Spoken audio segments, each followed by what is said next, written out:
was a famous medical illustrator who did marvelous drawings, and these are some. At the top shows a cross section of a spinal cord of someone who died after having had polio, and the dark spots indicate the white cells in there trying to fight off the virus, but then making it show up well when it's stained. So it's that part of the spinal cord, and those dark spots are on the front of the person's body. And below that are just some typical deformities that could happen when the strong muscles are pulling against the weaker muscles in someone who had polio. A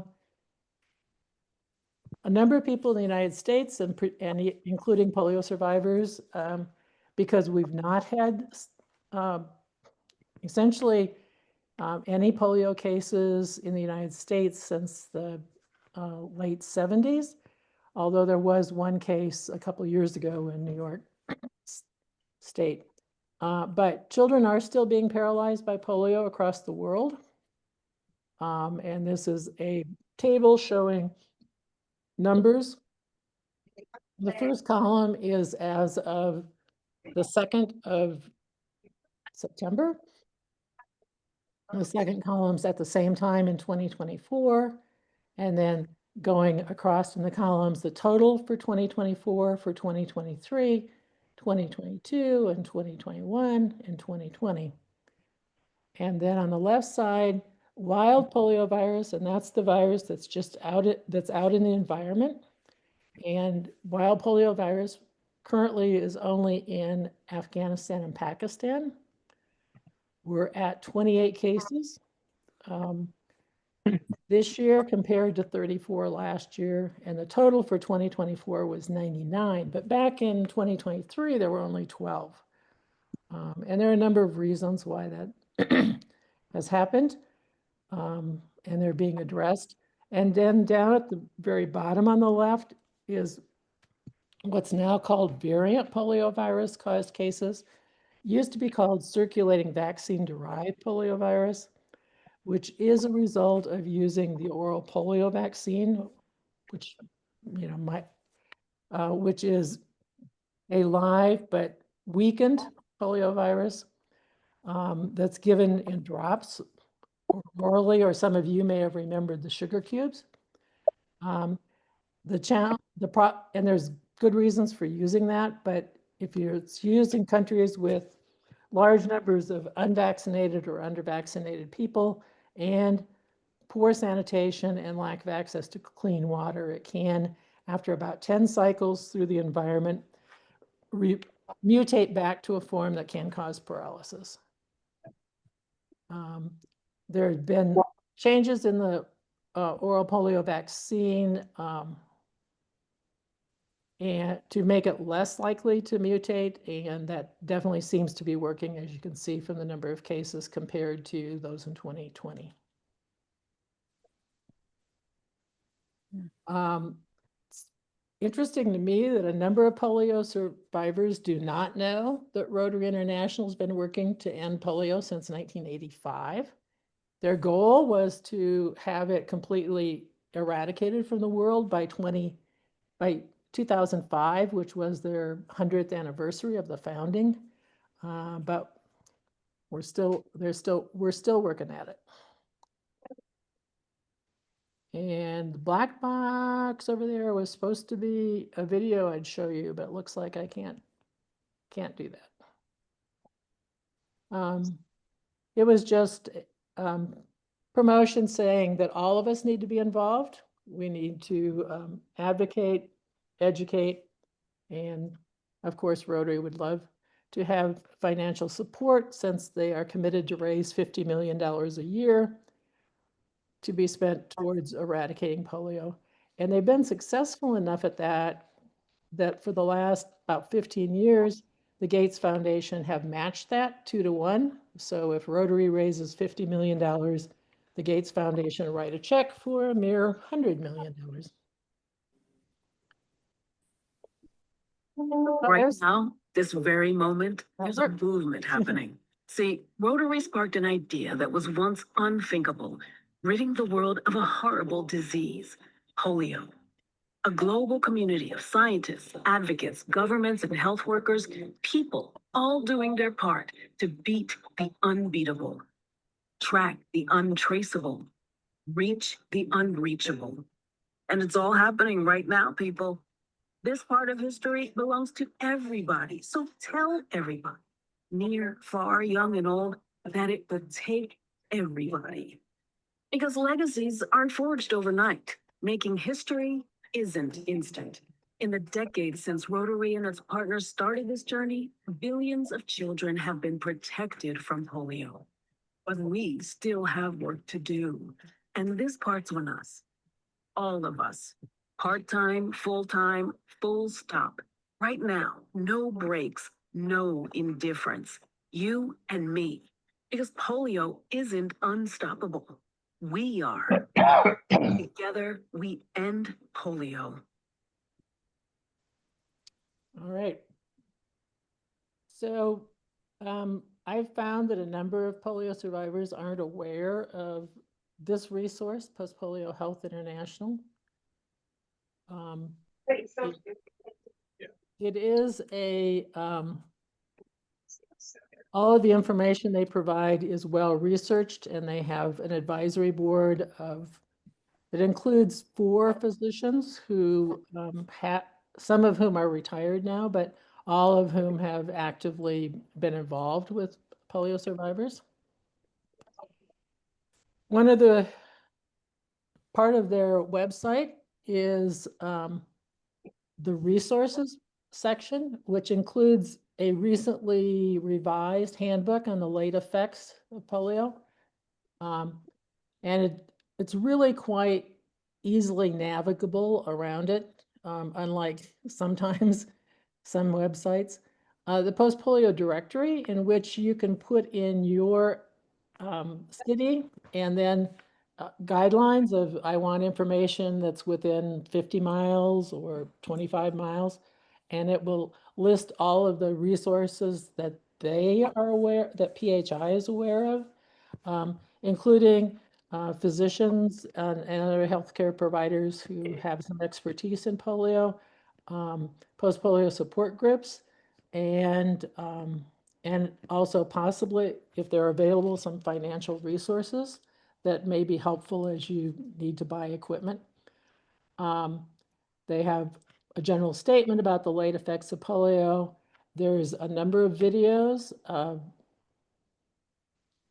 speeches that post-polio experts have given, the post-polio health newsletter that comes out quarterly. Something that is really useful for families is the post-polio healthcare considerations for families and friends. It hasn't happened so much lately, but about 5 years ago, those of us who are involved with PHI, and I'm on one of the physicians on their board, would get panicked calls from families. My mother or father is in intensive care. They had bulbar polio, and now they're on a ventilator, and what should we do?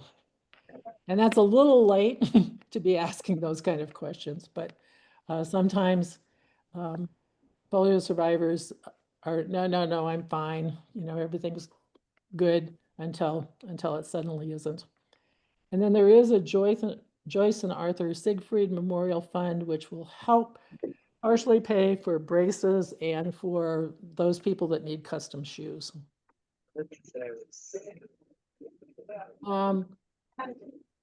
I'm sure you've experienced, and you're right, there's not a lot of healthcare providers out there who know much about polio. There are some good reasons for that. The epidemics in the United States occurred up until about 1957. The vaccine was released in the United States in April of 1955. So if you think about physicians who were practicing in 1957, and usually people don't finish their education and start practicing until about age 25, somewhere between 25 and 30. So those of you who can do math in your head, How old do you think they'd be now? You're right. They'd be in their 90s. So they're probably not practicing. And most of today's healthcare providers were not even born before 1957. So not a surprise. I tell people it's the good news and the bad news. The good news is the vaccine was so effective. The bad news is that those of us who are still around are having more and more difficulty finding healthcare providers who know something about polio. The physicians in the remaining post-polio clinics, and there are probably maybe 15 to 20 left around the United States, are generally seeing less, about 50 polio survivors per year, which means it's really hard to get adequate experience, particularly for somebody who, a physician or a physical therapist who may, or an orthotist, who may be interested in serving polio survivors, but just has a hard time finding enough to learn from and to get some experience. Because of the limitations of various health insurance networks, that further scatters polio survivors. You know, I can see someone and say, this is somebody who's really good at this kind of bracing or whatever. But if they have an insurance that will not allow them to see them, then that makes it more difficult. And there are some physicians who don't believe there's such a thing as post-polio syndrome. Obviously, if you discover that, then you need to move on to someone else. So my slide says it may be up to you. The reality is it is up to you to educate your healthcare team, which means you first need to educate yourselves. Try to find healthcare providers who are willing to learn. And if they're not, again, you may need to move on. And understand that healthcare providers don't have time to read a whole book. If you're going to give them some information, try to limit it to no more than 1 or 2 pages. And understand that this is going to be a process over time, little bits at a time.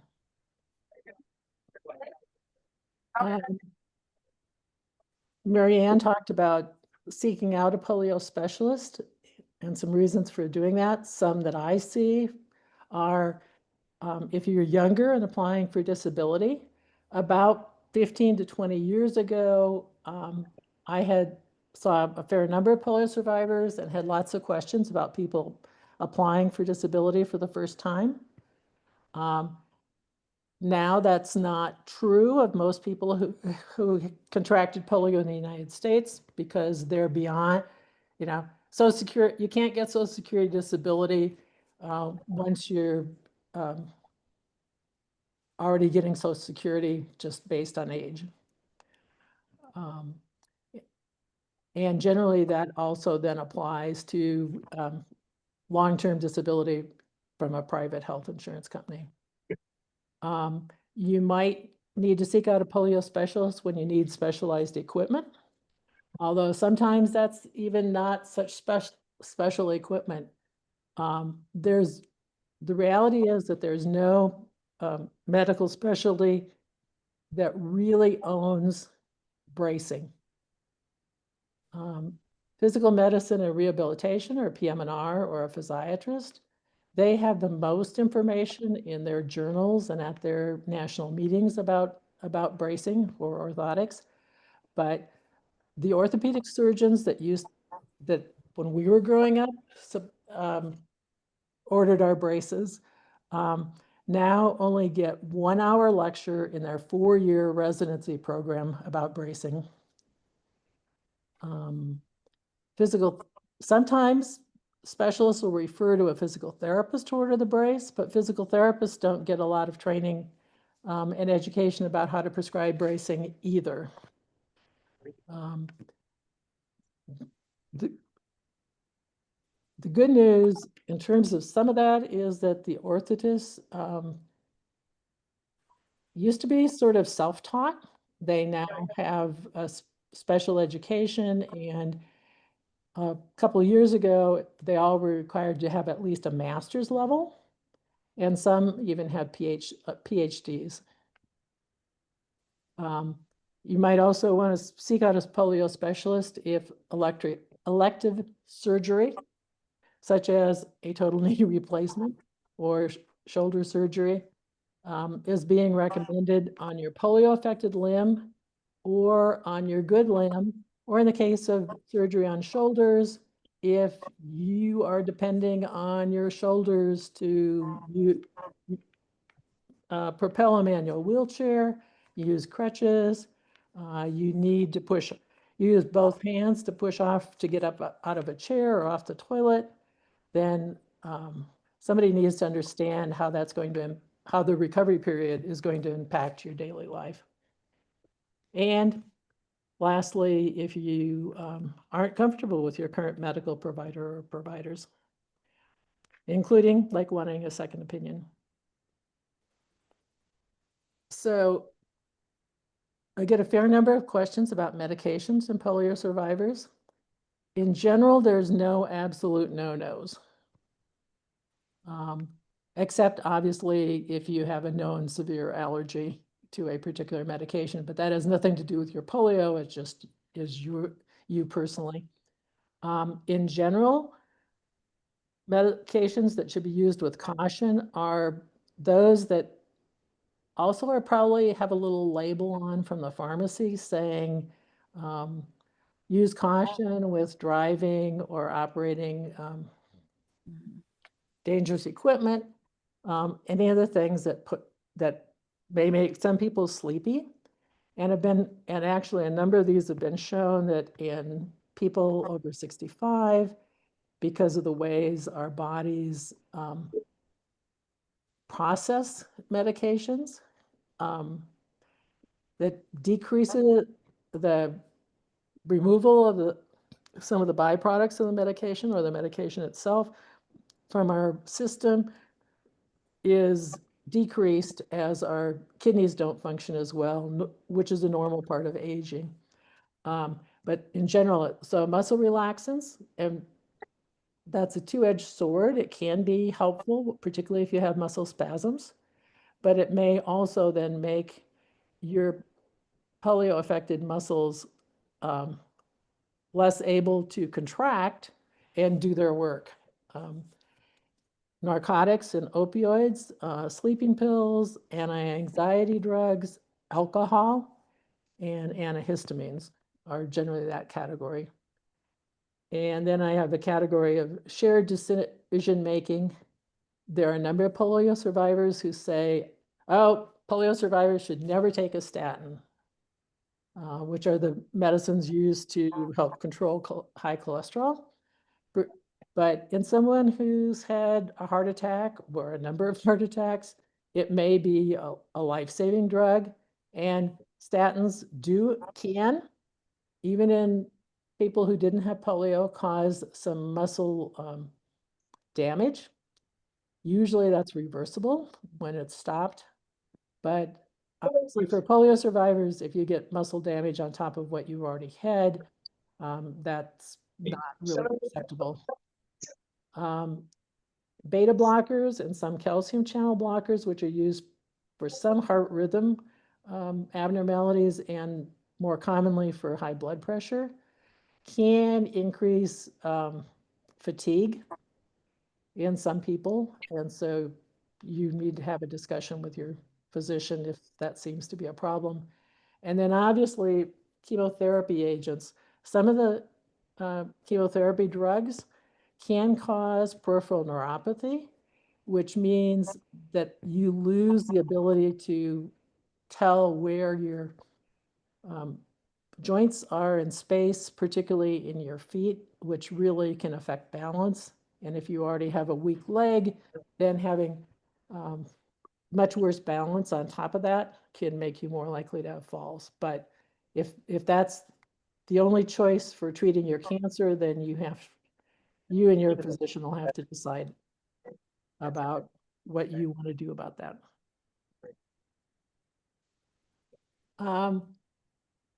It's getting, I mean, it's a challenge because in terms of treating most polio survivors who had polio in the United States, because we're age 65 plus, and we're not a pure case of our polio anymore. We've accumulated diseases and conditions of aging, such as wear and tear arthritis, that most of our friends who are similar age also are experiencing. Long-term effects of injuries, and there's normal muscle loss and loss of those anterior horn cells in your spinal cord that just occur with aging. I have polio survivors who are in their 80s who still think they should be able to split wood and do things that they could do when they were 50. But I point out that even when you see a 75 or 80-year-old marathoner, they don't look like Mr. Atlas. They are mostly just skin and bones, and enough muscle to let them do what they need to do. But they're unusual. They're not the norm. And then there's life. By 65 plus, some of us may have developed diabetes, hardening of the arteries with heart disease or poor circulation, various cancers, dementia, strokes, and other medical conditions. So when I first started going to the PHI and other international polio conferences, I felt pretty intimidated by the specialists who were presenting and talking and quoting journal articles, etc. But as polio survivors are aging, having had a career as a family doctor is really useful, because now I understand about most of the medications used for diabetes and high blood pressure and other things. So I feel like I'm a little more equipped to put the whole picture together and deal with the whole thing related to you, not just, you're not just your polio, you're not just something else. And that's my potpourri of topics. I'll open it for questions, and I'll stop screen sharing.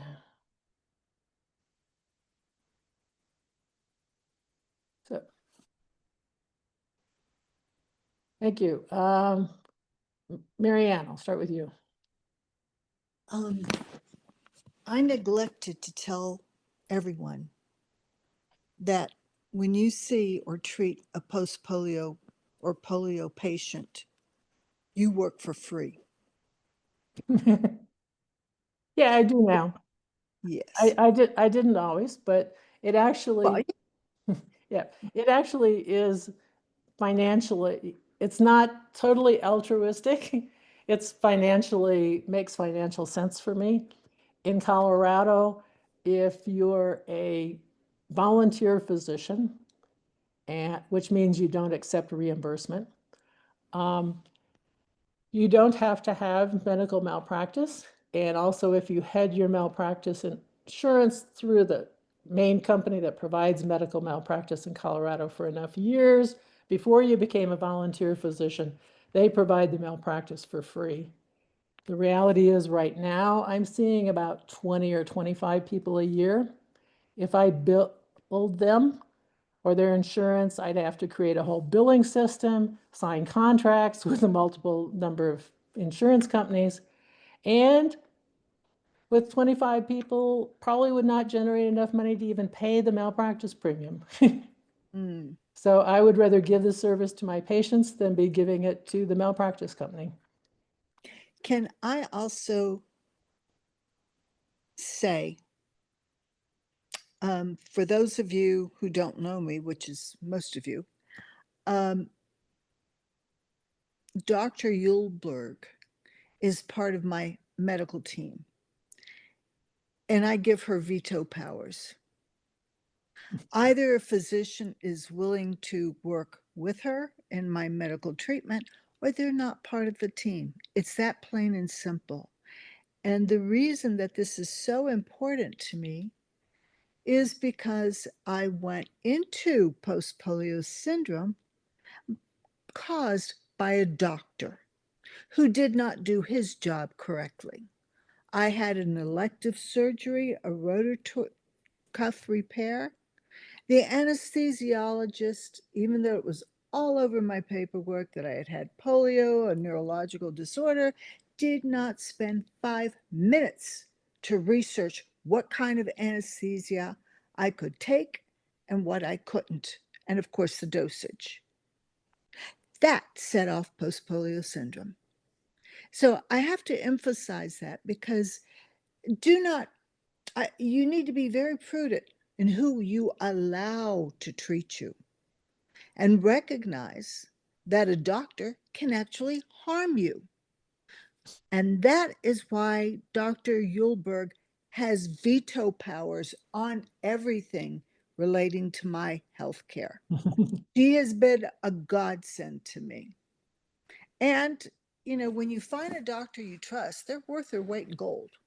So I hope you keep getting bigger because that makes your value even more. Well, thank you, Marianne. Maureen, I saw you had your hand up. Yeah, I just had something creep up on me recently.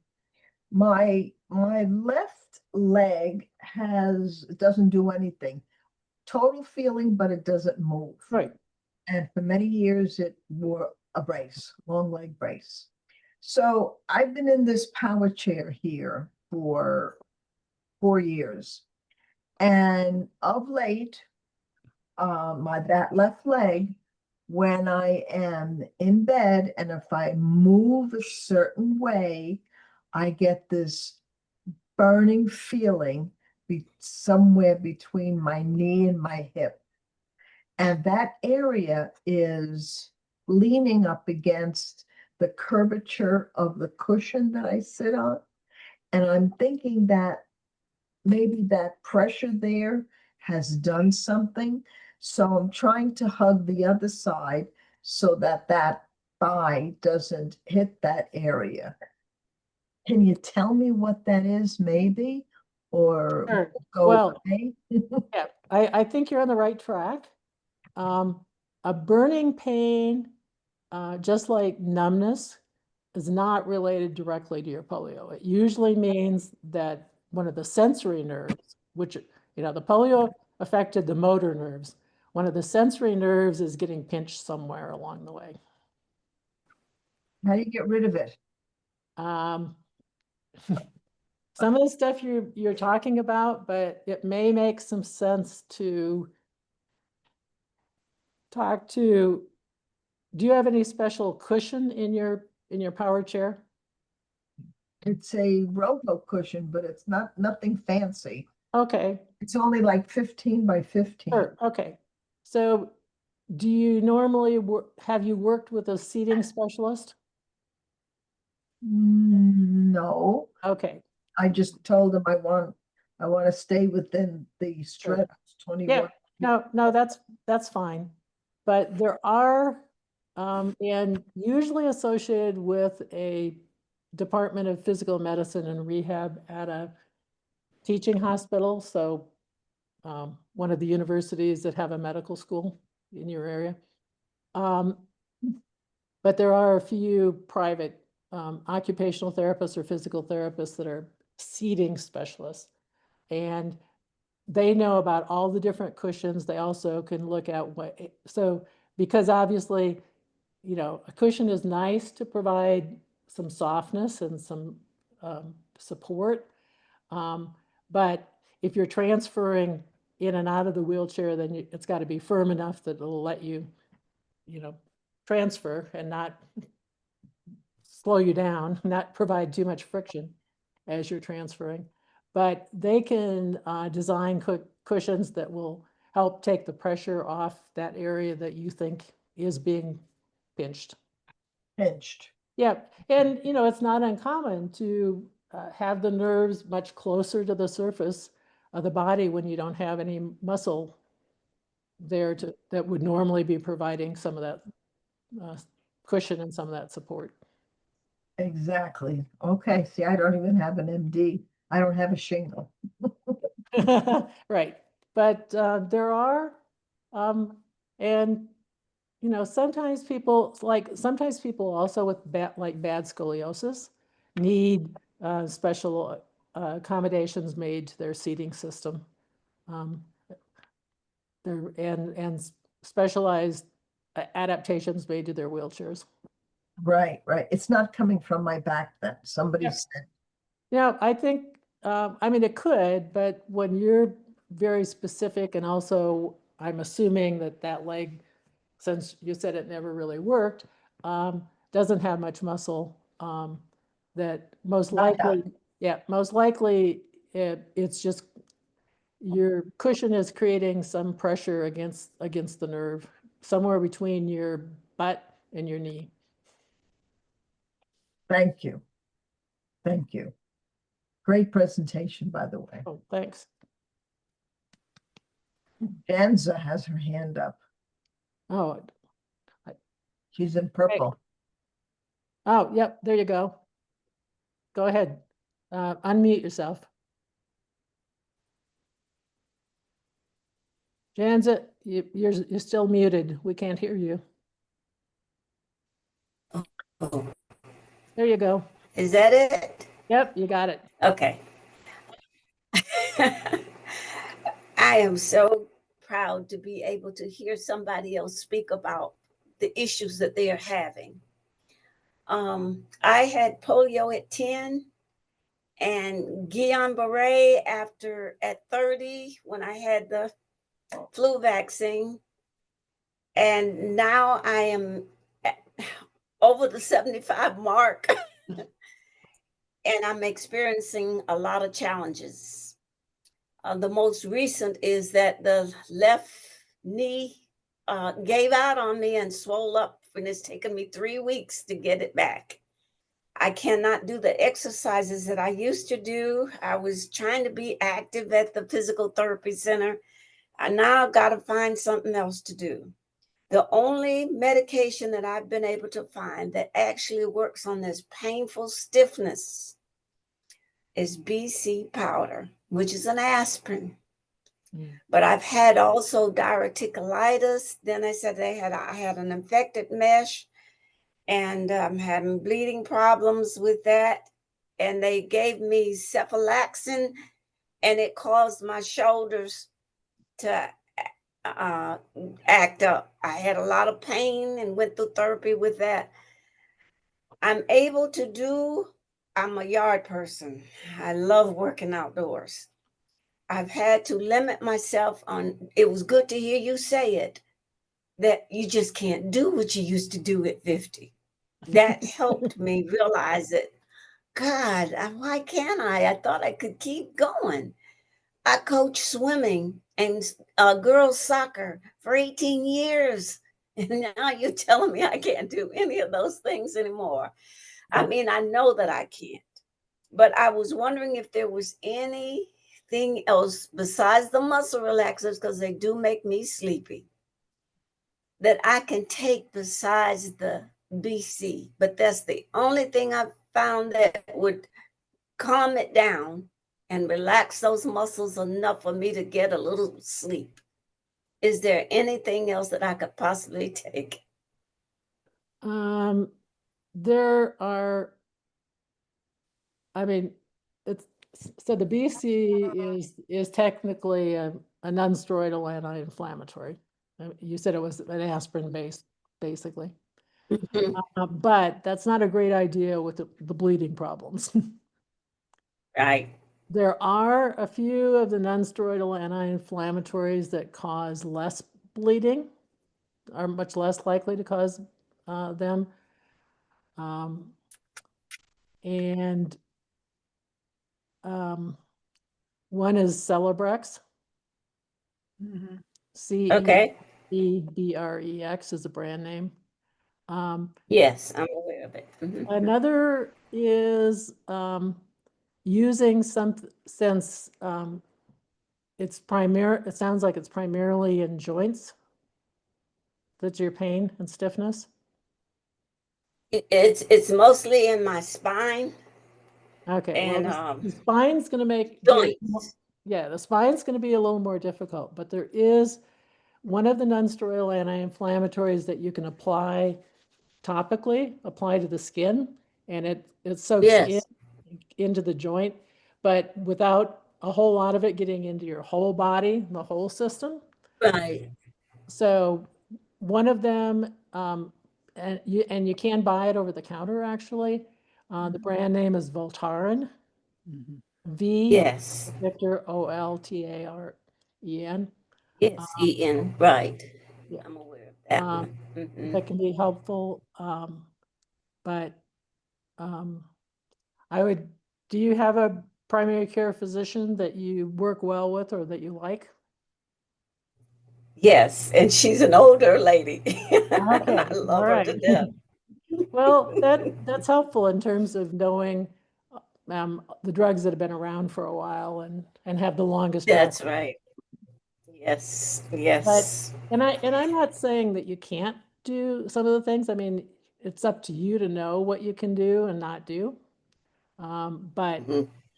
you know, for some guidance, look at your friends that are a similar age and how many of them are coaching basketball anymore.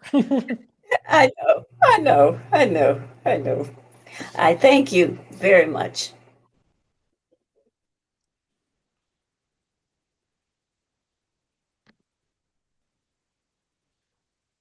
Is everybody on my screen? Any other questions? Marianne? Yeah, it's me again. um, I wonder if you could talk some about the post-polio treatment that is being tested in Europe, because honestly, it has given me cause for hope. Um, and I hope to God it is approved and released. But can you tell the group about it? Sure. So actually, this has been going on for a while. It with variations, but it's doing infusions, IV infusions of immune gamma globulin. Was initially promoted and done a lot in Sweden by Dr. Berg. More recently, has been happening in other parts of Europe. The challenge, so it's expensive. It's not approved in the United States yet, and partially because actually there was one of the drug companies, Grifols, Grifols, spent a lot of money sending out information about post-polio syndrome to all the physicians in the United States and also conducting a controlled double-blind study here in the United States. And for some people, it has been helpful improving their quality of life and improving their muscle strength a bit. The most recent studies I've seen, looked at polio survivors who were still ambulatory, who were still walking, and did show that what's statistically significant number of them could walk about 12 feet further in a 2-minute walk test than they could before the treatment.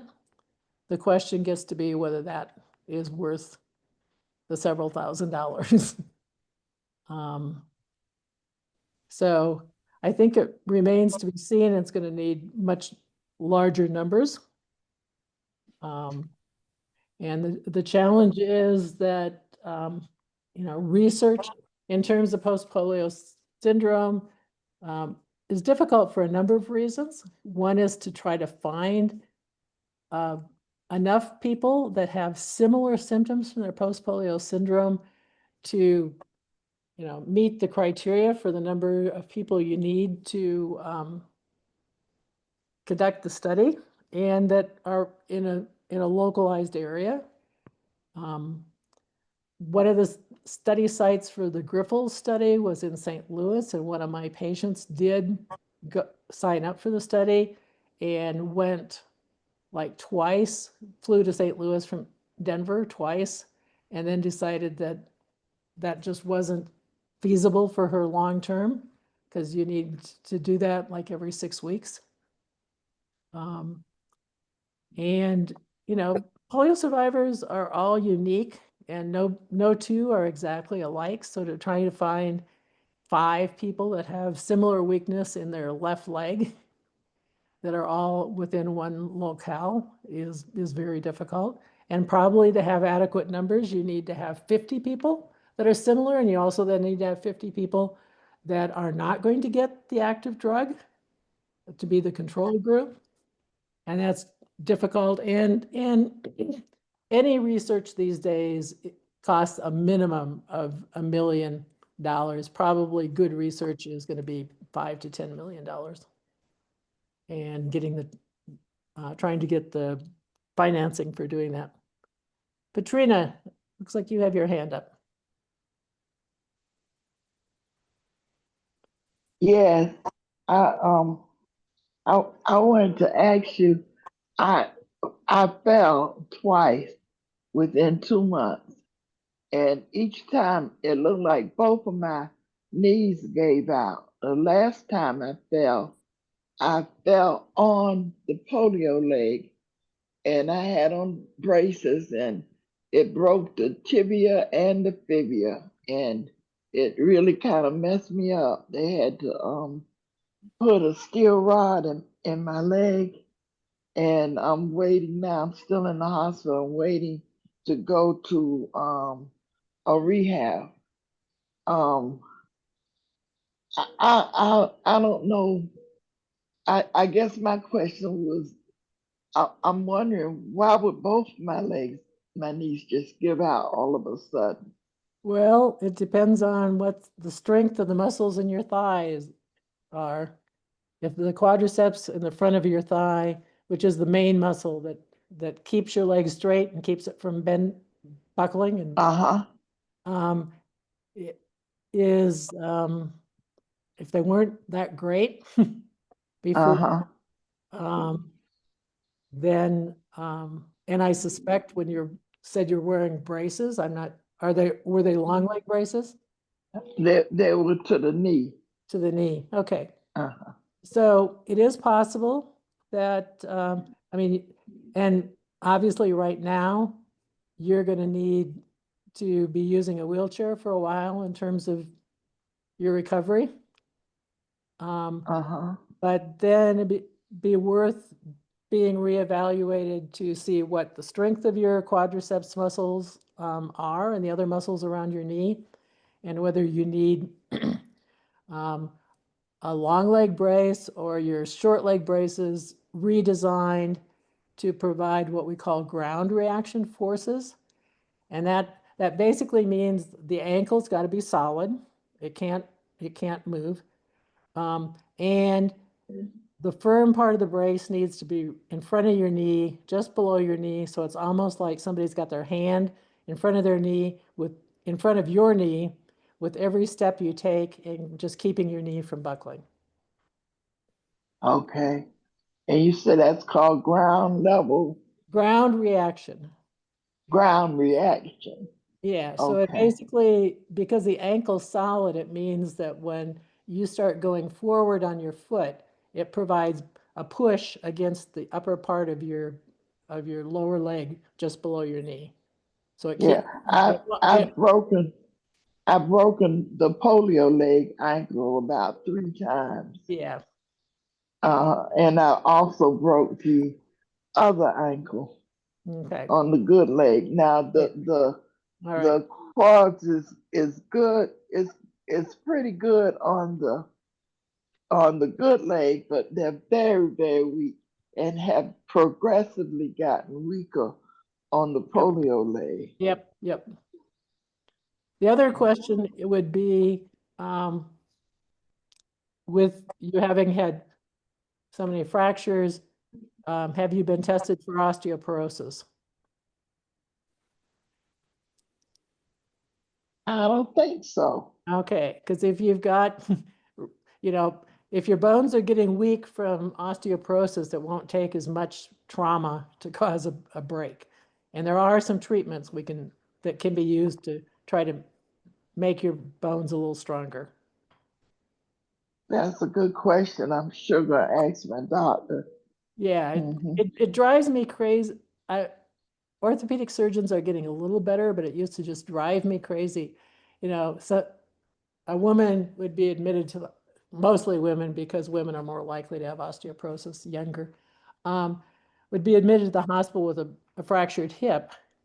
And the orthopedic surgeon would fix their fractured hip with whatever method made the most sense, but never then refer them to someone to treat their osteoporosis and try to prevent the next fracture. Okay, I mean, I guess, okay. some is, if you had, then they just saw it as another customer for the next time when they broke their other hip, but Well, what is the test for osteoporosis? it's called it's sort of an X-ray, a specialized X-ray. It's called a DEXA, or bone mineral density test. Okay, But okay, and generally, it's actually Medicare will pay for it every 2 years for people that are over 65, especially women. okay, okay.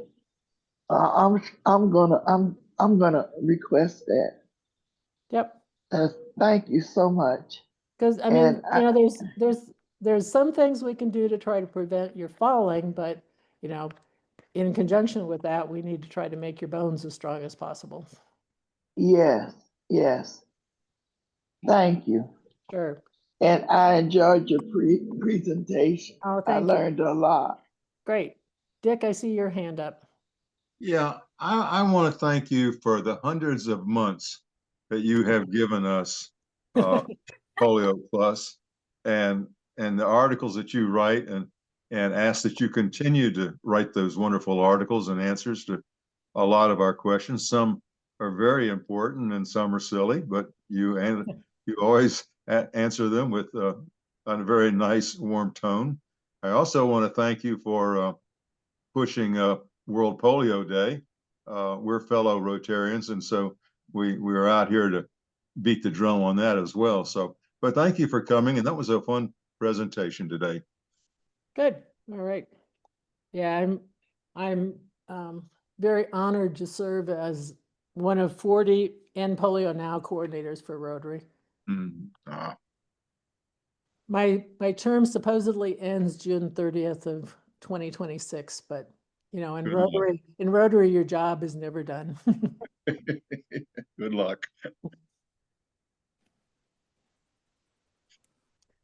Greg. Yes, I'd like just a two-part is kind of the effect of statins on post-polio, a little bit more on that. And also some information about your post-polio retreat that you hold, or if that's still going on. Oh, okay. All right. So, in terms of statins, so like I said, it can have the same effect in people that had polio versus people who didn't have polio, as well as folks who didn't have polio. And in a small number of people, maybe 1 per 1,000, maybe even 1 per 5 or 10,000, it can cause, some of the statins, and some are worse than others, can cause damage to the muscle tissue.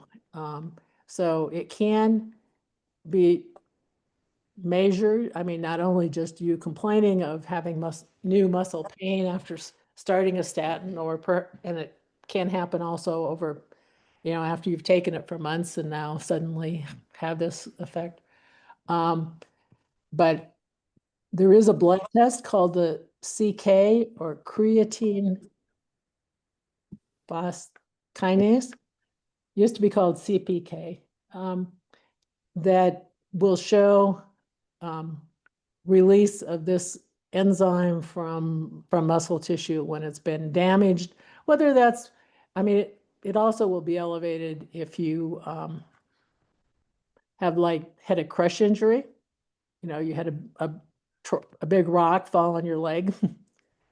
Or you've been what we call found down. So you fell and you weren't able to get up, and you ate on the floor for 24 hours or 48 hours before anybody found you. Then muscle damage can happen from that.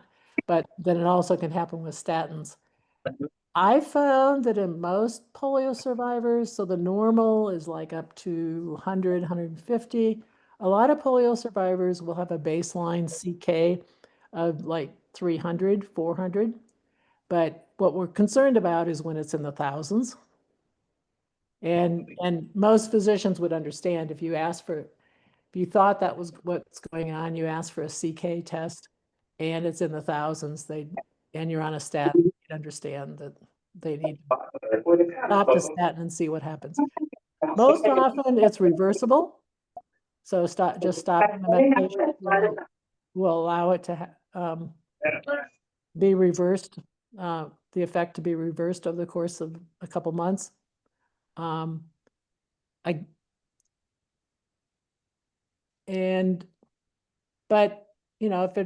if it really has if you really have high cholesterol, it really has significantly lowered your cholesterol, and you have some significant risk factors for having atherosclerotic heart disease, so diabetes, hypertension, previous heart attack, or previous blockage to one of the major arteries, then you have to decide. Statins can save your life. Post-polio won't kill you.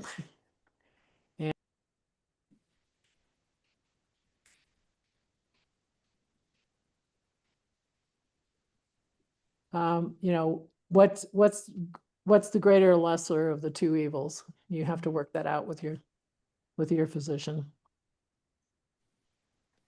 And the other question about the post-polio camp or retreat. We do it every other year.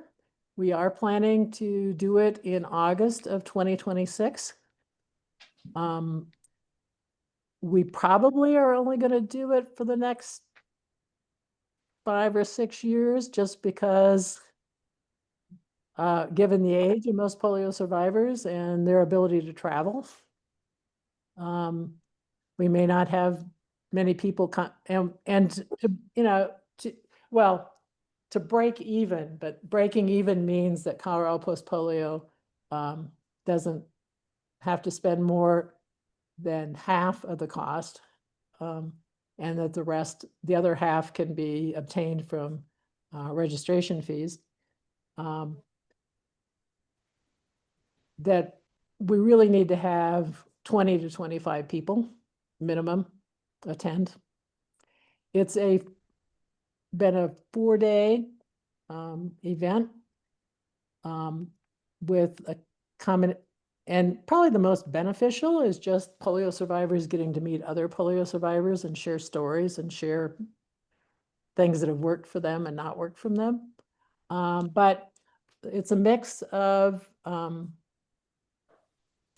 it's at a fully accessible camp that is used for kids with lots of other disabilities, but all the facilities are accessible. There's a heated outdoor pool. There's a opportunity for people, even those who use wheelchairs, to do a zip line. There's also a climbing wall. There's nice trails up into the woods that are wheelchair accessible. And then usually some other and there's a fully stocked trout pond. We usually do some archery and just a number of activities that people may not have normally tried before. And then there's one of the physical therapists usually offers free assessments. And for people traveling from a distance, if they've not had a recent assessment, I usually we can make appointments and schedule some assessments during the course of the camp. And just a good time.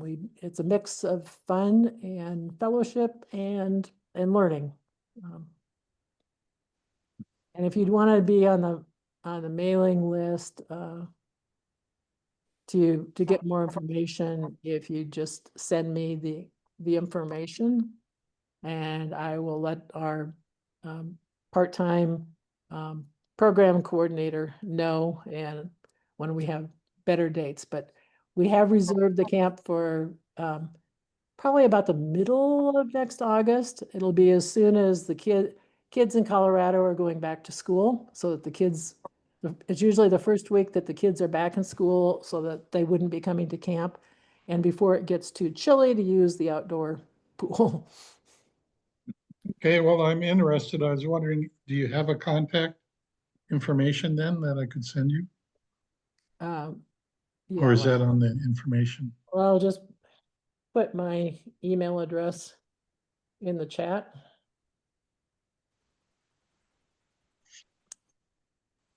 So it's my first name, first three letters of my last name, at me.com.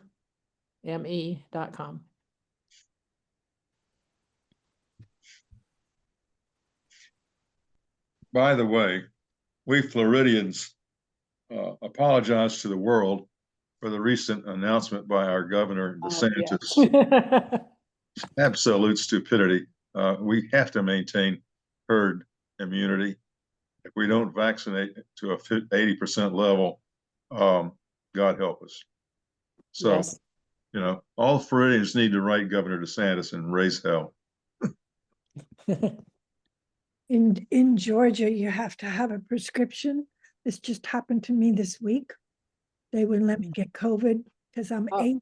I'm 80, but they said, too bad, you got to still have a prescription. Oh, right. So Colorado just circumvented that by the director of our health department doing a standing order,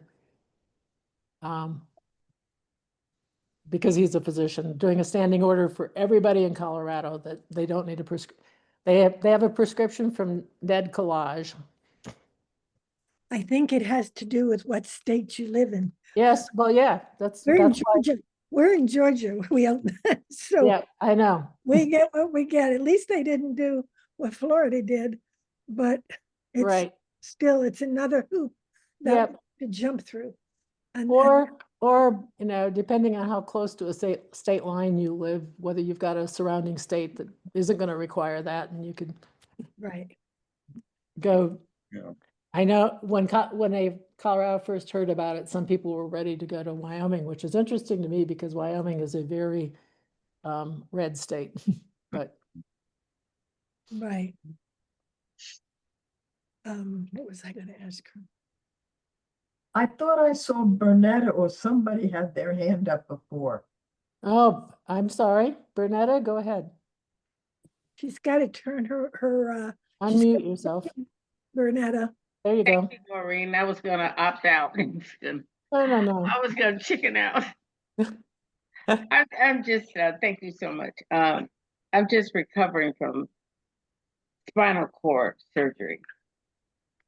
I was researching, trying to get my rotator cuff replaced initially, the first part of the year, because I'm not able to raise my arms, which was not affected by polio, but I use my upper arms and everything for everything that I do because I'm wheelchair bound.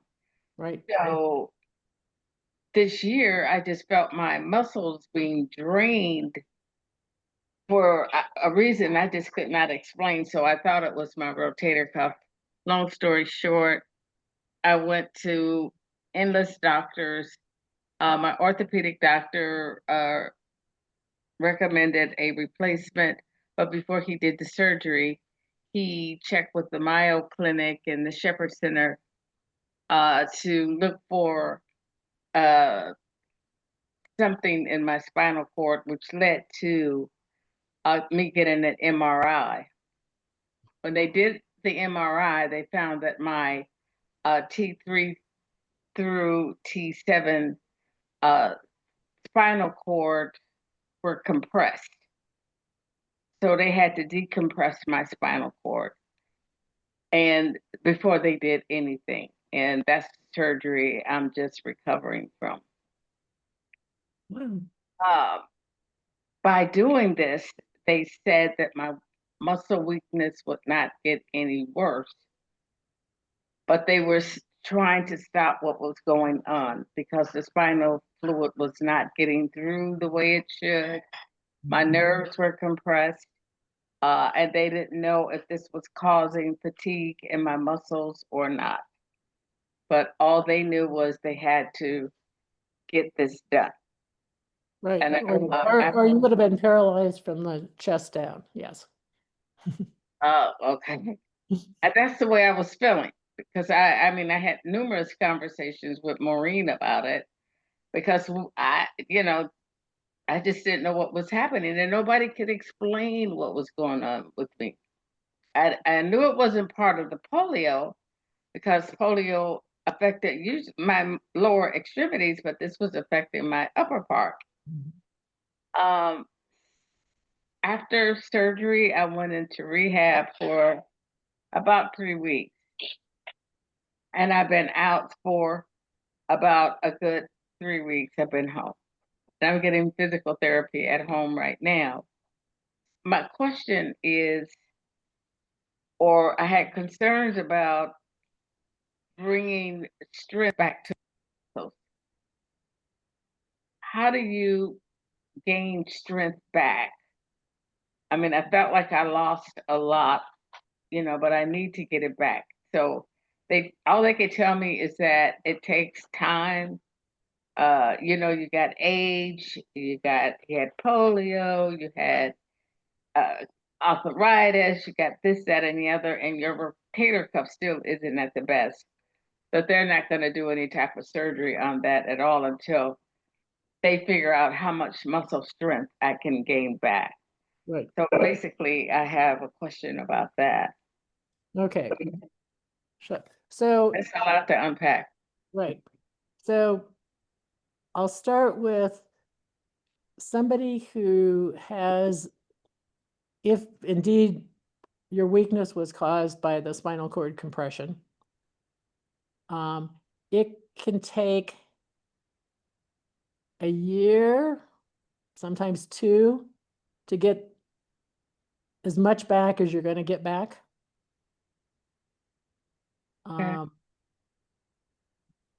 And, generally, if a nerve in the spinal cord has been compressed for more than 6 months, definitely more than a year, then it's unlikely you're going to get any of it back.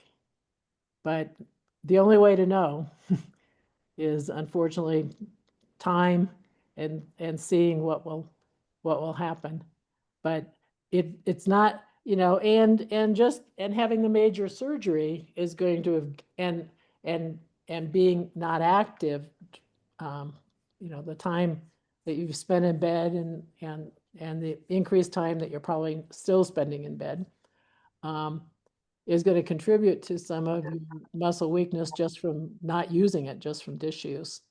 So I think that you could feel that you're doing really well if in 3 months you're back to where you were before the surgery, or even a little better. And then have hope that it's going to continue to get somewhat better. But there's just not any great way of predicting where that's going to be. Well, I have the issue of like everybody is waiting, like, are you back? You know, or how you Right. feeling? Or Yeah, did you yeah. see any No, no, no. difference? Yeah, no, no. And yeah, and it's continuous. Yep. But for me personally, I feel like I don't get that draining feeling anymore. I feel better as far as that aspect is concerned. I do, you know, again, the exercise, I try to exercise every day with the ones that they give me. I do get tired. Yes. I have to stop. I have to rest. Yep. But then it's like, well, you have to do this twice a day. And I'd be tired.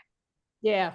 Well, You know, I'm trying to push myself, but then, you know, I feel like it's no. not working. Yeah. You know, particularly telling a polio survivor to push themselves, we probably already are pushing too hard already. And if the therapist is telling you to do more than like 5 repetitions of any exercise, they're probably, you know, well, one is ask the therapist how much they know about polio and how much reading they've done about polio, and ask them to do a little more. But a lot of times therapists will say, well, you're supposed to do, you know, you do 10 reps or 20 reps of this, and then you do 3 sets of that. That's way too much. So you should probably not be doing more than 5 reps of any particular exercise. And if you're feeling at the end of 5 reps like it's getting really hard to do the 6th, you need to stop. And rather than doing it twice a day, you might need to do a much shorter session 3 times a day. But you know, like if the session of exercise is supposed to be half an hour, that's way too much. Shouldn't be more than about 10 minutes. Gotcha. With rest periods. Okay. And I found it very important that I be assertive. I've been in physical therapy now for 8 months. I lost a lot of my bone mass when I had my spinal surgery. 25% on the side that I was walking on a walker for a year. And it's the first time I ever had to do that, but I lost 25% of my bone mass in my spine and my leg on the side that I couldn't put any pressure on. So it's very important that when I went to I'm still going, but I have to keep telling, first of all, I get vesiculations. As soon as I get those, I know they were going way beyond. Just we're done, you know. But and they don't even know that. The younger regular people don't know that, and they're old. The old ones have all retired. The old physical therapists who did know. But you really have to be assertive. And I've given them these articles from PHI, and I have another one that I'm going to copy and give to her. Let's see, it's from APPA, the physical therapy thing. And so I'm going to run that up because it's, you can't, they'll always try to, she started the last time, this is just last week, she said, okay, we're going to put a pound of weight around your ankle. Now I can't, my foot has 3 operations and there isn't any good stuff going on there. And an atrophied calf muscles and everything. So I try to tell her, I think that's too much. I don't think we should do that. Well, how about a half a pound? And then she wants to increase it the next week because that's what they do with regular patients. Right. And I'm not, and I know that I'm not a regular patient. And so I have to say, no, because I don't think that she has any comprehension of what's happening to that. What I do that's been very successful for me, and I've told my APPA group, is water aerobics. And I do it with a lot of buoyancy, so my legs are not hitting the bottom of the pool, but my upper body and then my heart, which I've had heart attacks. So it's getting aerobic activity. Mhm. But again, I do what I can do. I don't try to like do what the instructor's doing. I do what I can do. And I had to talk to the instructor, or if we get a new one, I have to talk to them and explain to them it's not like I'm ignoring you.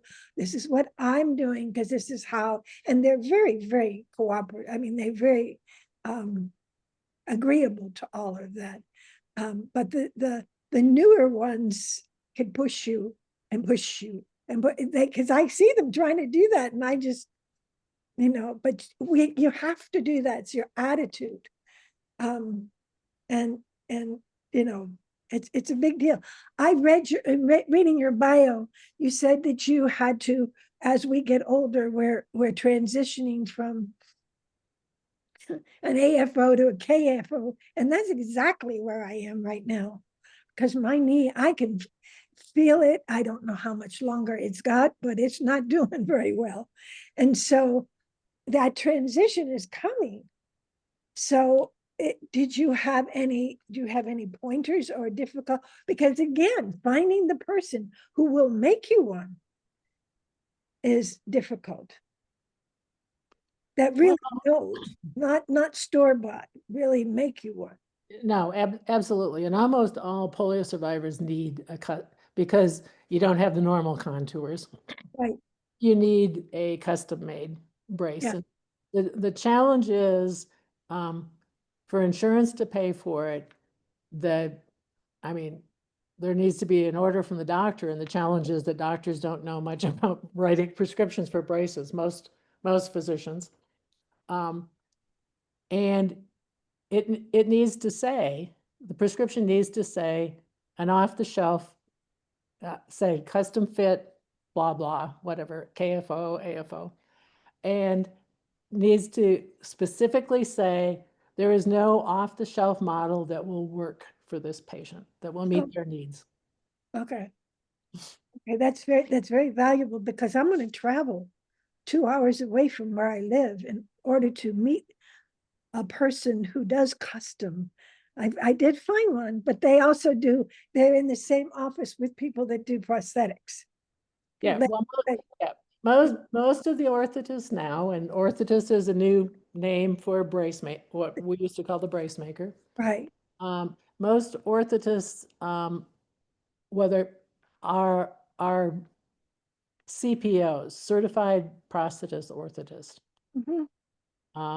If you're needing to find an orthotist, and in fact, there used to be a CO, and so there are still some that are practicing, but certified orthotist, and then there were certified prosthetists.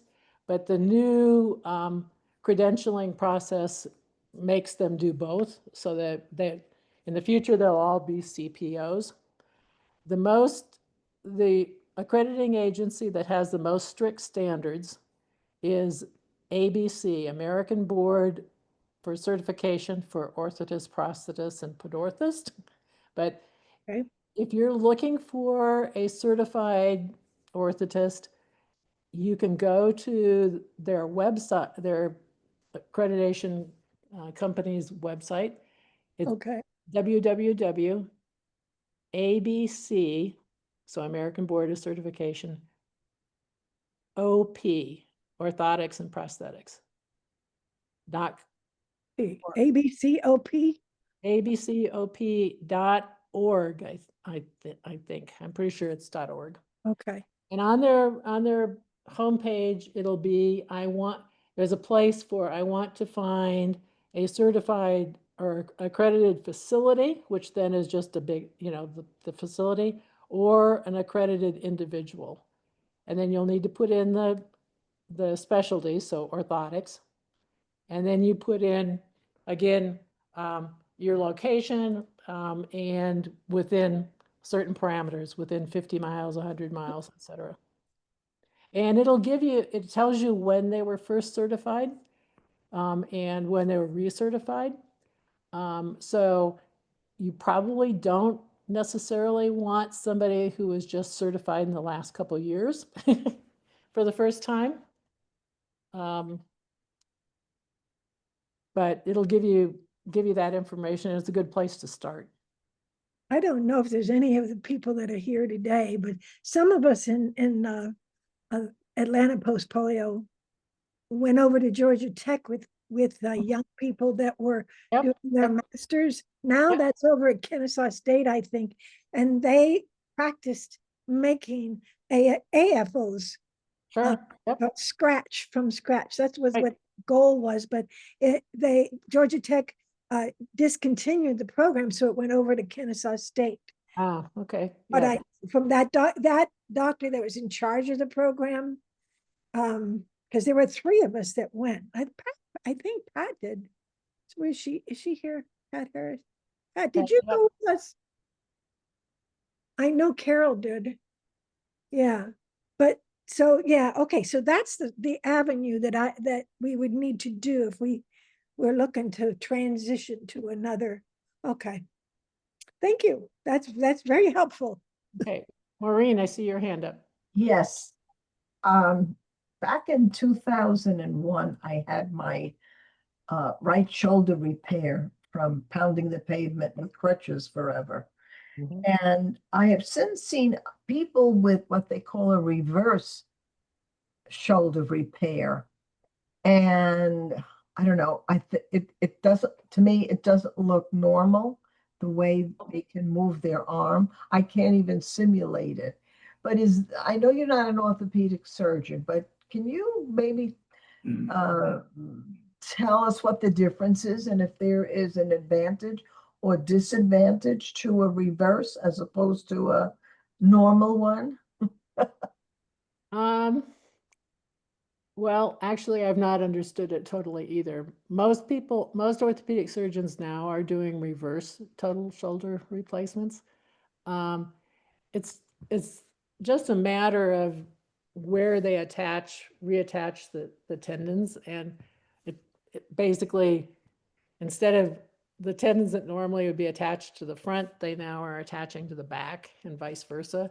And it would result in not looking, it's going to be a little funny because your brain is wired to make it, have certain muscles make certain movements. And now it's going to take actually quite a few years, maybe several years, to retrain your brain to have those muscles work differently. So it's just a matter of logistics of what they have to work with. Yeah, and I think the reverse total shoulder is also less likely to dislocate during the initial healing period, because almost all joint replacements, because they've made incisions through muscles and things, they're one of the biggest risks afterwards, besides in the legs, getting a blood clot, is dislocation. And I noticed that they don't have full range of motion either. No, but no matter how good the orthopedic surgeon is, anytime they're doing something, repairing a fracture, doing a joint replacement, they're just not as good as our creator was. Touche. Thank you. Thank you. Mary Ann. You're muted.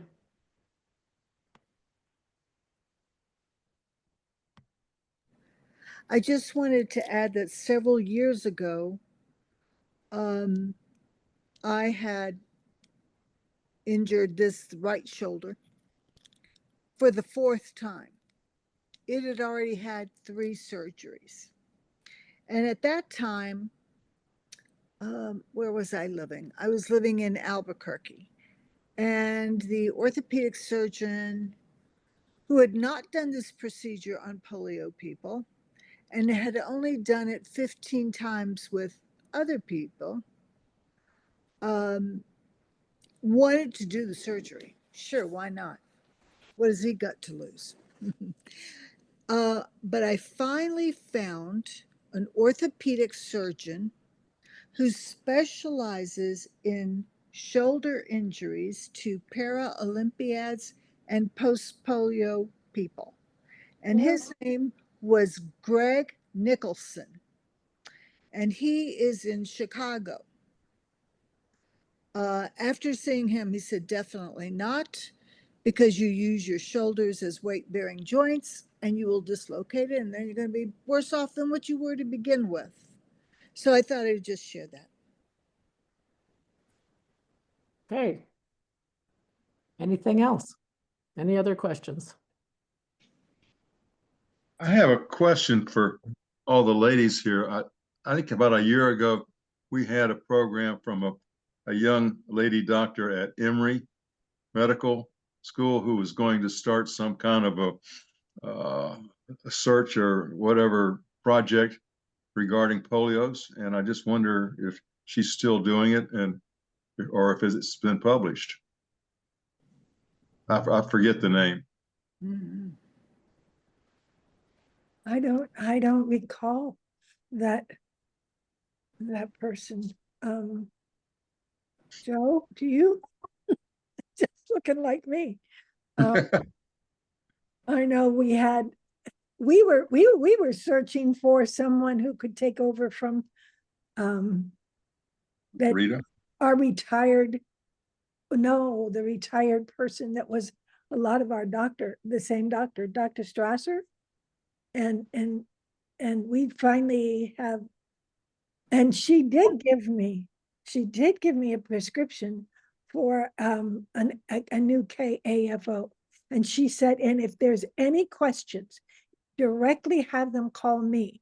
And I would more than, she would love to work with them to, to give her part in it and to have, and I was so impressed. That was that's the one you sent me to, Joe. So finding and asking us here as a group the questions and listening to what some of you have gone through and what doctors did you use, what wasn't right, what was, and she was, this is the first time I ever had met her, and when Joe sent me to her, and he liked her because Joe what? Because she was willing to learn. Huh? She was willing to learn about post-polio, and she knows quite a bit about it already, which is That's it. highly Well, unusual these days. yes, she was, and she was very, when she met with me, just this is recently, within the last couple of months that I've been working on getting towards the AFO, and she was, I was amazed because I had not had this experience. Most of the doctors that before I actually got to the spine surgery, they all misdiagnosed. Fortunately, none of them cut my body, but because I kept saying, no, because again, you have to be assertive, you have to really know and feel like that the person is willing to learn. That was it was a great session I just had with her. And she said, the fact that she would work with somebody else, no matter where it is, and that there's all kinds of new devices they're coming up with, some of them even partially electronic for KAFOs. Yes, there are. One is called a C-brace. Unfortunately, it costs somewhere between $50,000 and $75,000. I was afraid of that. And it has a significant learning curve. I'm sure. But in other words, there are things going on. There are people who are willing, like Joe said, to, you could ask her as many questions as you want, and she wants to know what you find out. And that kind of loop, I automatically, that's good news. That's great. Yep. Yeah. She's at Emory. Who is she? Dr. Malhotra is her name. Dr. Ultra? Malhotra. Malhotra. Okay, thank you. Dr. Malhotra. She's in neuroscience. She's a physical rehab medicine, and it's physiatrist. In oncology, oddly enough. But Yeah. apparently when you're on chemotherapy long enough, you have a lot of the same problems that we have. So Right. the recovery is pretty similar. Yep. Yep. Who would have thought? There you go. Well, yeah, that was, so we search. Search and don't we, Joe? We Yeah. know. So,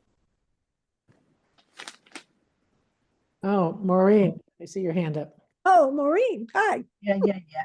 Is it a good idea, since these doctors don't know polio, I read somewhere in Arizona's newsletter that we should be telling doctors we have a neuromuscular disease, and hopefully then they will say which one. And then we would break it to them and say polio, and hopefully they'll know something. Because I'm guessing, are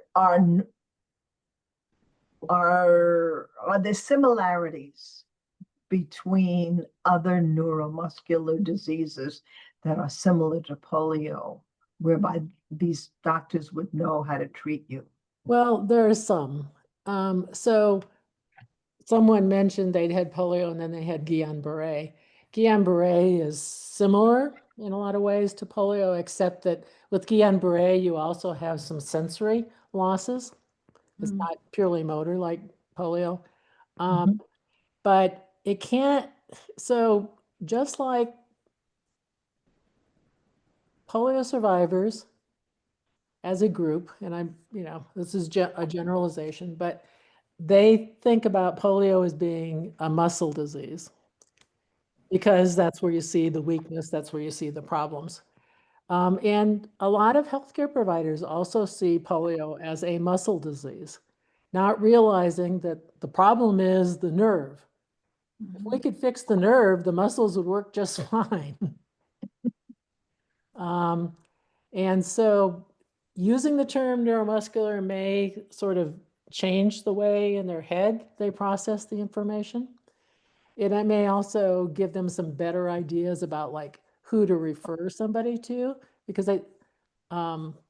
there aren't really specialists in muscle disease. I mean, there are, if it's like muscular dystrophy, but generally in a medical school, if there's a clinic, it will be in the neuromuscular division that might have some information about polio. And some of the things are similar. Some of the things like muscular dystrophy are not similar at all. Right. Um, But it would give them an idea.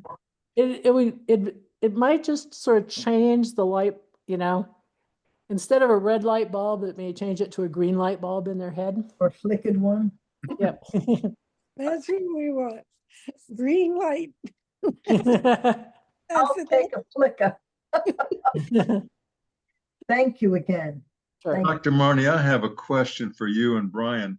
Do y'all have any idea how many doctors of whatever kind may come to Post-Polio International for information to your wonderful library? You actually have to ask Brian that. I suspect not many. I mean, just like there's a whole lot of polio survivors that don't even know that PHI exists and where to go.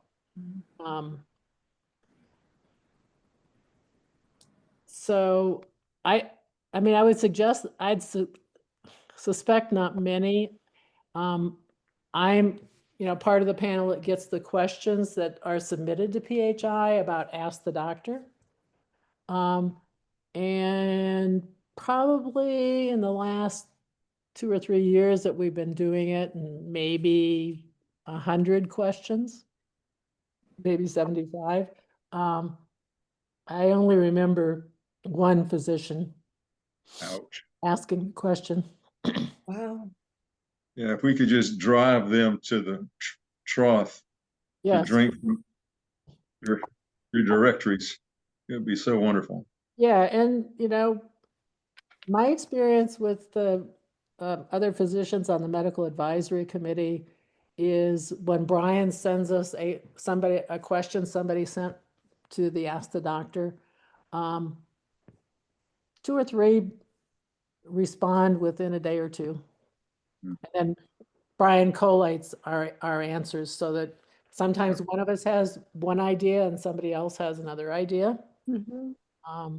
Recently, there was a question and Dan Ryan did a really comprehensive response, except the person was from River Falls, Wisconsin, and it turned out, and they were asking about getting a second opinion from a polio specialist. Turns out they're like less than 50 miles from both Minneapolis, St. Paul, and Rochester, Minnesota, that both have folks who are knowledgeable about polio. Oh, Yeah. And Dan didn't think about that. And likewise, I've responded sometimes, and Fred Maynard or somebody else has had another thought that just made the answer more comprehensive. Thank you. Mary. And then Maureen. Oh, yeah. Go ahead, Marianne. Oh, could you please tell us about the future of PHI? Sure, sort of. So PHI, like a lot of the polio support groups, et cetera, has, is experiencing decreased membership, decreased donations because polio survivors are, dying, just the age, the demographics, the age group, or, needing to go to assisted living or other things that make their income be used for other things. The best predictions are that with the money we have left, we probably only can survive for another 3 to 5 years. We have engaged free consultants from the Pepperdine Business School looking at options, and one of the options is ultimately merging or in some way joining with another organization with similar issues, and it looked like the Christopher and Dana Reeves Foundation that's mostly dealt with spinal cord injuries, but they've been expanding into other paralyzing conditions, would be a great option. But they depend a lot on federal funding. They've gotten lots of federal grants and they're in jeopardy right now. Like everything. Like everything. So PHI in the next year will be looking at trying some other options because it looks like us joining with the Reeves Foundation would not guarantee our long-term survival. So we'll see. Would it be helpful if all the post-polio support groups throughout the United States donate, I don't know, $100, $200? Would that help? Oh, that definitely would be helpful. The challenge is that there's a whole, like the polio support group in Arizona, the polio support group in Washington, the polio support group actually in Michigan, have polio support group in New Jersey have all disbanded because of harder to find leadership and to get money. And Maureen? people, yeah. Yeah, Maureen. Yes, I have something on your on what we're talking about here, and I'm asking this respectfully. PHI has board of directors, and are the board of directors reaching out to the community of people that they know who have deep pockets to support PHI, rather than the people who have polio who are, we're all aging. We have issues. We need, you know, ramps, wiping doors. We have these things to keep us independent, which is reaching into our pockets. And if you're only depending on the polio survivors, respectfully, I think maybe barking up the wrong tree. I think you know, well, that's what board of directors are supposed to do, as I understand, to reach out into the community to see who would like to help support PHI and what they do, and not just rely on us for donations. Well, Asking. And sure. then So there, question. it has not been part of the recruiting for new board members to look at what their Mhm. area of influence was, and looking, some boards of directors specifically look for folks who have rich friends, There you go. rich contacts. PHI has been, started as a very with Ginny, started as a very grassroots organization, and has always been much more focused on the folks they were serving. But you've got a good point, and may have to look at that. The challenge will be finding folks, because not only do you need to have, rich friends and contacts, but have a passion and an interest. Of course. And we're all retired now, as opposed to when Ginny started. Yep. People were working, and they could had, what do they call that, disposable income? Yeah, right. thing. Yep. And I'm just asking, I'm trying to be as respectful as I can. No, I understand. It just is again a mind shift.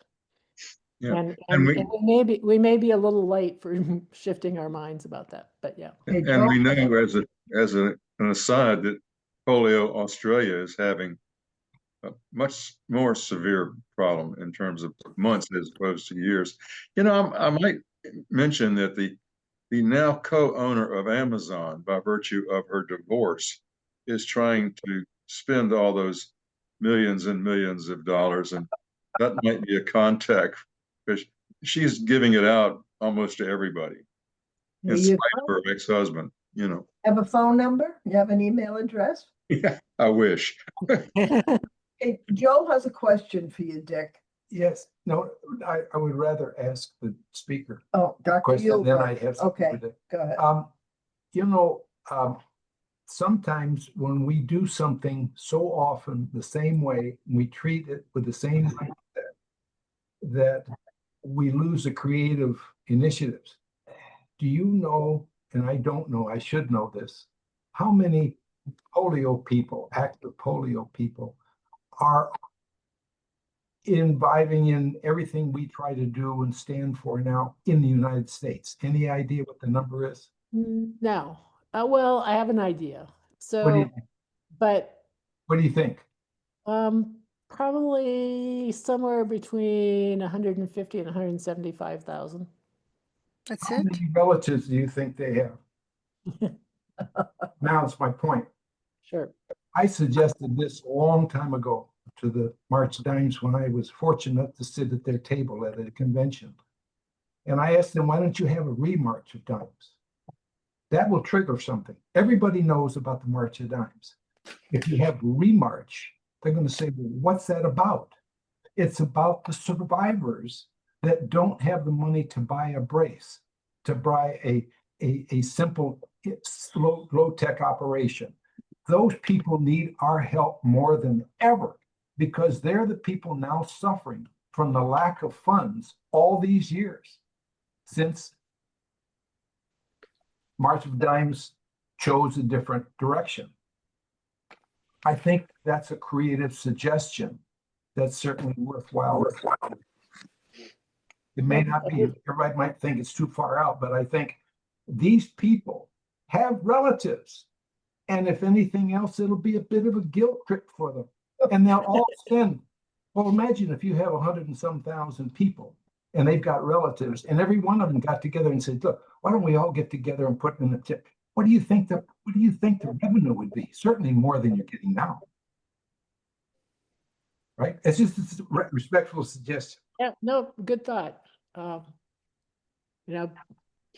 the last couple of years has gotten some nice bequests, which have helped extend our life, which helped.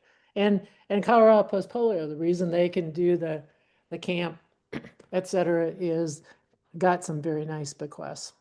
Thank you. Dick, I had a question for you. Do you know many doctors in Rotary? I know Dr. Marny. Okay, so you say there's doctors don't have time for Rotary, which is Well, wrong. actually, that is, doctors that are in practice probably do not have time for Rotary. Rotary is changing their rules, but it used to be that 100% attendance was very much encouraged. And Rotary, almost all Rotary meetings were around a meal. So there are Rotary clubs that met for breakfast, there's Rotary clubs that meet at noon, there's Rotary clubs that meet in the evening. And like I did not join Rotary until 2011 because my local Rotary club meets at noon on Monday. There was no way when I was working that I could take a couple hours out of my day in the middle of the day to go to a Rotary meeting. Yeah, exactly. Thank you, Dick. Well, Leslie, I don't know how long your meetings normally go, but No, we gotta go. We gotta stop. This is almost 3. And yeah, I well, just, and it's almost 1 for me, and I'd like some lunch. I know. Oh, grief. And we really appreciate all of the information, Yes. the conversation here and the questions. It's very helpful. I just sent Greg, Dr. Malhotra's information. And if you email to APPA, we will get you anything that you were listening to or, what you information, but hopefully that helps. And hopefully you all learned a lot. And it always lifts me up to know more because I'm the one that has to say no to the doctors or ask them questions, and I can figure out, do they know? Do they really know? Or are they just Right. Well, one of the thoughts I had is, as some of you were talking, is, and particularly you, Leslie, is, if you've given a physician or healthcare provider, physician, PT, something to read, then you might ask them what they learned from that reading. Just See if they read it. see if they read. Yes. I know. And you know what? I want you to know, because I told somebody here the other day, I didn't have a heart condition until I was 73. But when I went into that ER and they assigned me a doctor, somehow that guy came in my room, that doctor, and he was going to do open heart surgery on me. And the first question he asked me was, "Oh, I see you had polio. Which leg?" He said that, and right away I felt so much better. And then he went on to tell me that his dad had it and lived to be 92. And of course, he needed to know about my legs because that's where he took the veins from to do my bypasses. Yep. So it's, but I was so comfortable with him because that was the first question, not the last, the first. That means he read my chart. So that was a big deal for me, needless to say. So just to let you all know, all this does help. It helps me. And Marny, you have really helped me a lot today. So thank you so much. Before we go, I want to remind everybody that I sent out a list of all the current doctors that are here in Atlanta area. I sent out a list to all the post-polio patients that are part of our network. Mary Ann gave me your name, Dr. Eulberg, and so your name is on that list as well. Okay. And so if anybody needs a copy, let me know and I can get it out to you. Okay. That might be a good list for PHI to have. So if somebody is looking up online, I'm in Atlanta and I need a doctor, that might be helpful. PHI does provide that. Yeah, but List of doctors, but here's the big list. Right, but PHI, understand, PHI has 2 employees. Okay. Keeping, Oh, keeping a list current is a very daunting task. It takes a whole lot of time to contact everybody and say, are you still, is this still your address? right. Are you Right. still seeing patients? Yeah, yes. Yeah, that's And the why list, it took me a good 3 weeks But to and contact Fall everybody apart. and find out if they were the, still seeing patients. the important thing to remember about that list, these people are self-reported. And I ended up wasting a lot of my money going to one of those doctors in Florida who knew nothing about polio, and yet she had listed herself as a post-polio specialist. And I asked her the most basic of questions, such as, what do you think about the work of Laurel Halstead or Christian Borg? Or, and I listed some other world famous polio physicians. And she said, I don't know them. And I thought, oh my God, there goes $800 down the toilet. So be careful with that list. They're self reported. And I think these people are self serving. Sorry. Well, this list was put together from Uh, your Atlanta Post Polio right. members.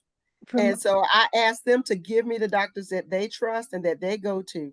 So right. what you see in that list is from us.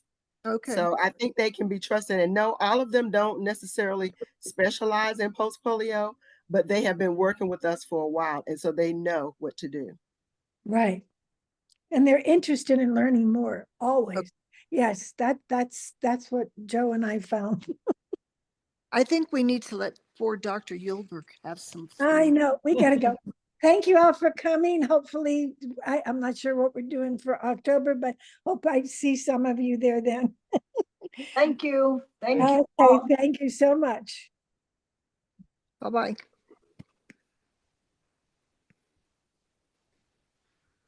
How do I get out? There you go. There we go.